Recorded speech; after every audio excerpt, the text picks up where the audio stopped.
నమస్కారం అండి. భగవద్గీతలో నేడు 18వ అధ్యాయము మోక్ష సన్యాస యోగమునందు 35వ శ్లోకము తాత్పర్యం వినిపిస్తున్నది మీ విజయభాస్కర్. యయా స్వప్నం భయం శోకం విషాదం మదమేవ చ న విముంచితి దుర్మేధా ధృతి సా పార్థ తామసి. తాత్పర్యం: ఓ అర్జున, తామస బుద్ధి కలవాడికి నిద్ర అనిద్రలో కలలు కంటుంటాడు. భయము, శోకము, విషాదము, మదము ఇవి ఎక్కువగా ఉంటాయి. ఎట్టి పరిస్థితుల్లో కూడా ఈ లక్షణాలను విడవకుండా కాపాడుకుంటూ ఉంటాడు. ఇంకా తామసిక ధైర్యం అంటే అన్ని అవలక్షణాలే. తమో గుణం కలవాడికి ధైర్యం ఉంటుంది, కానీ నిద్రకు దాసుడు. నిద్రలో కలలు కంటుంటాడు, కలలో ధైర్యం ప్రదర్శిస్తాడు. నిజ జీవితంలో ధైర్యంగా ఉన్నానని అనుకుంటాడు.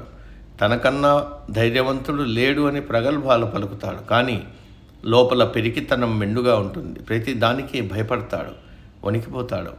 ఏ పని మొదలు పెట్టాలన్నా ఈ పని అవుతుందో కాదు, ఏమవుతుందో అని భయపడుతుంటాడు. అటువంటి వాడు తనలో ధైర్యం నింపడానికి కొరకు మాదక ద్రవ్యాలు, తాగడం లాంటి వాటికి అలవాటు పడతాడు. తాగితే ధైర్యం వస్తుందనే అపోహలో ఉంటాడు. ఇటువంటి వాడు కీడించి మేలంచాలనే దిక్కుమాలిన పనికిరాని సామెతను పట్టుకొని పాకులాడుతుంటాడు.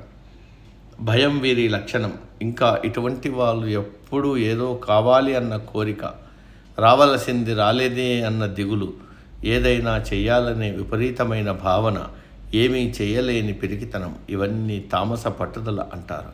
ఇటువంటి వారు ఎల్లప్పుడూ దుఃఖము, విషాదములో మునిగిపోయి ఉంటారు. వీరిలో ఉత్సాహం అనే లక్షణం లేశమాత్రం కూడా ఉండరు. నిరాశ, నిస్పృహ వీరి స్వంతం. ఏ చిన్న వ్యతిరేకత జరిగినా ధైర్యంతో ఎదుర్కోవడం మానేసి విపరీతంగా కుంగిపోతారు. ఇది మన వల్ల కాదులే అని నిరాశలో ఉంటారు. ఈ శ్లోకంలో దుర్మేధ అంటే ఇటువంటి వారి మేధస్సు దుర్మార్గాలతో నిండి ఉంటుంది. వక్రమార్గంలో నడుస్తుంది. చేయకూడని పనులలో పట్టుదలగా ఉంటాడు. గర్వం, మదం ఎక్కువగా ఉంటుంది. పెంకిగా ఉంటారు. నేను చదవను, నేను చెప్పిన మాట వినను, చెప్పిన పని చెయ్యను, నేను పాఠశాలకు, కళాశాలకు పోను, నా ఇష్టం వచ్చినట్టు చేస్తాను. ఈ విషయాల్లో పట్టుదలగా ఉంటాడు. ఇంకా చాలామంది ఎప్పుడూ నిద్రను ఆశ్రయిస్తారు, లేకపోతే తాత్కాలిక నిద్ర అంటే మత్తును ఆశ్రయిస్తారు. ఆ నిద్రలో, మత్తులో చిత్ర విచిత్రమైన కలలు కంటూ ఆనందం పొందుతుంటారు. ఆ కలలో ధైర్య సాహసాలు ప్రదర్శిస్తారు. ఇటువంటి వారి ధైర్యము తామస ధైర్యము అంటారు. నిజానికి ఇది ధైర్యం కాదు, కానీ తామసులు తమకు తాము ధైర్యవంతులమని జబ్బులు చర్చుకుంటూ ఉంటారు. ఉదాహరణకు, బాగా తాగినవాడు, సరిగ్గా మత్తులో ఉన్నవాడు నిలబడలేకపోయినా హేయా హూ హూ అంటూ రంకెలేస్తూ పొడుస్తా, కరుస్తా అని అరుస్తూ అంతలోనే దబ్బున పడిపోతాడు. ఇటువంటిదే తామస ధైర్యం. ఇటువంటి తామస ధృతి కలవాడు ఎల్లప్పుడూ ఈ అవలక్షణాలను గట్టిగా పట్టుకుని ఉంటాడు. వాటిని ఎటువంటి పరిస్థితుల్లోనూ వదిలిపెట్టాడు. నేటికి సమాప్తం. తదుపరి శ్లోకం రేపటి రోజు. సర్వే జన సుఖినో భవంతు. అందరూ బాగుండాలి, అందులో మనం ఉండాలి.